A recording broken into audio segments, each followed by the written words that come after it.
حج عمرے کے ارکان میں کیا فرق ہے؟ کیا حج اور عمرے کے ارکان کے اعتبار سے کوئی فرق ہے؟ جاوید اختر انڈیا سے بہت فرق ہے۔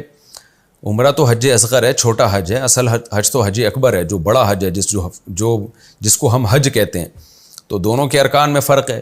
عمرے کا جو رکن ہے وہ صرف اور صرف بیت اللہ کا طواف کرنا ہے، اور شرط ہے کہ احرام کی حالت، اس سے عمرہ ادا ہو جاتا ہے۔ سعی جو ہے وہ واجبات میں سے آتی ہے، وہ عمرے کے ارکان میں سے نہیں ہے، اس لیے کہ اللہ تعالیٰ نے جو عمرہ اور حج کو مشروع کیا ہے نا، وہ اصل میں بیت اللہ کی زیارت اور اس کے طواف کے لیے کیا ہے۔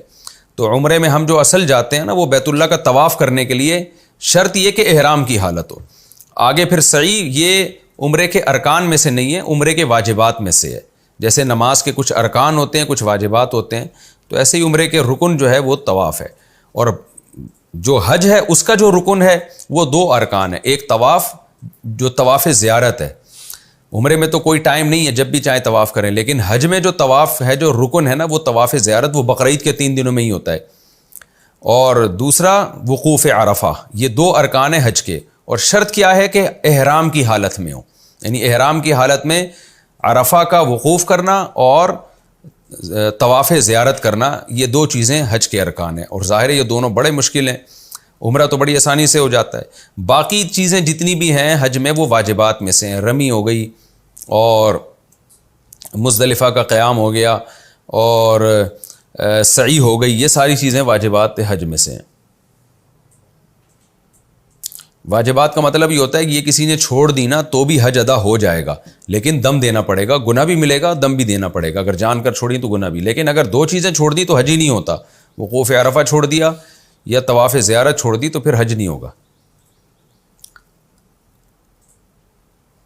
کیا عورت حج بدل کر سکتی ہے؟ اگر کوئی حج نہ کرے اور اس کا انتقال ہو جائے اور اس نے وصیت بھی نہ کی ہو تو کیا حج بدل کروانے سے مرحوم کا حج ہو جائے گا؟ نیز کیا عورت کا حج بدل عورت ہی کر سکتی ہے؟ نہیں جی، عورت کا حج بدل مرد کر سکتا ہے، مرد کا حج بدل عورت کر سکتی ہے۔ کسی نے وصیت کی ہو تو پھر تو ٹھیک ہے، اور اتنا مال بھی چھوڑا ہو۔ وصیت نہیں کی تو غریبی ہے، آپ اس کی طرف سے حج بدل کر دیں، اللہ سے امید کی جا سکتی ہے کہ اللہ قبول کر لے۔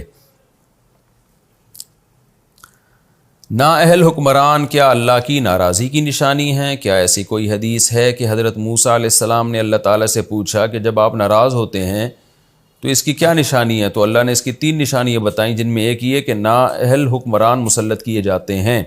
عمر صاحب لاہور سے۔ عمر بھائی، میرے علم میں ایسی حدیث نہیں ہے، اگر کوئی حوالہ ہو تو آپ دیجئے گا، میں انشاءاللہ پھر بتا دوں گا اس کو۔ سرسری تلاش سے ہمیں تو ایسی کوئی روایت نہیں ملی، کوئی صحیح حدیث۔ باقی یہ کہ یہ بات ہے کہ اللہ تعالیٰ قرآن میں کہتا ہے کہ میں تمہیں آپس میں، یعنی یلبس بعضکم بأس بعض یذیق بعضکم بأس بعض، کہ اللہ تمہیں ایک دوسرے کی سختی چکھائے گا، تو اسے ایک دوسرے میں، یعنی اگر تم نافرمانی کرو گے تو انسانوں سے بھی تمہیں عذاب آئیں گے، انسانوں کی طرف سے بھی تم پر عذاب آئیں گے۔ تو ان انسانوں میں حکمران بھی ہیں، تو بعض دفعہ ایسا ہوتا ہے کہ عوام کے گناہوں کی وجہ سے اللہ تعالیٰ ظالم حکمران مسلط کر دیتے ہیں۔ اور ان گناہوں میں ایک یہ بھی ہے کہ سلیکشن کے وقت آپ خود ہی ووٹ ایمانداری سے نہیں دے رہے، تو یہ بھی تو ایک گناہ ہے نا، کہ آپ قوم کا مفاد سامنے رکھے بغیر آپ ووٹ دے رہے ہو، آپ اپنے ذاتی مفاد کو سامنے رکھ کے ووٹ دیتے ہو، تو یہ بھی ایک ظلم ہے، یہ بھی ایک گناہ ہے، اس گناہ کی بھی سزا ملتی ہے اور ظالم حکمران مسلط ہو جاتے ہیں۔